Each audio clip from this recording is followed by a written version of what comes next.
All right, our lesson continued. So we're going to use this expression of 2L plus 2W, or 2 times the length plus 2 times the width, to find the perimeter of a rectangle that has a length of 12 inches and a width of 6.5 inches.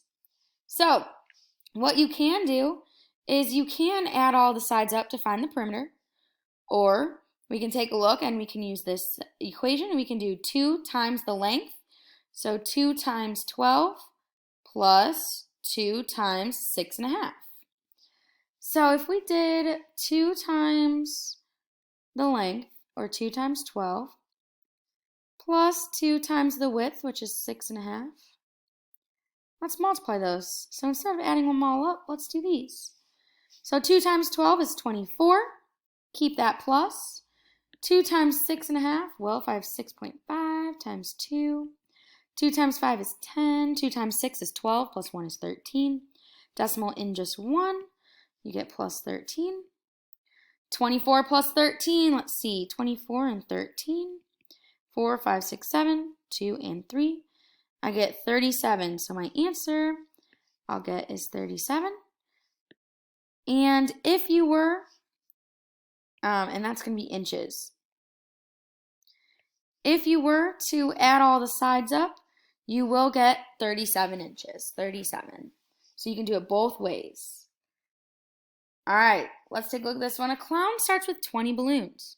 If the clown gives away B number of balloons, then there are S balloons left. So we have a B, and then we have the S balloons left.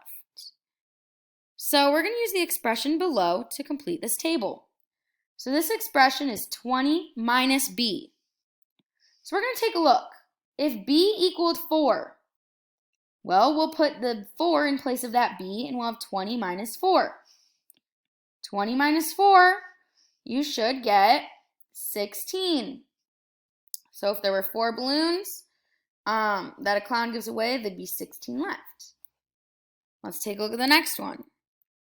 If the balloons, the B equals 8, if we replace that B with an 8, we'd have 20 minus 8.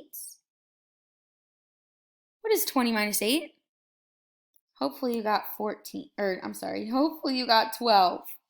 12. All right, now if B equals 12, so this B equals 12, 20 minus 12, hopefully you got 8 here.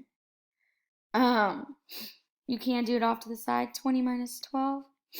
2 becomes 1, 0 becomes a 10. 10 minus 2 is 8. 1 minus 1 is 0. So we do get 8. So these are our answers here. And make sure you also write these in. So that's going to be it. All we did was substitute in for whatever that B equaled. And then we solved it. And we got our answers. That is it for the lesson continued. Great, great job.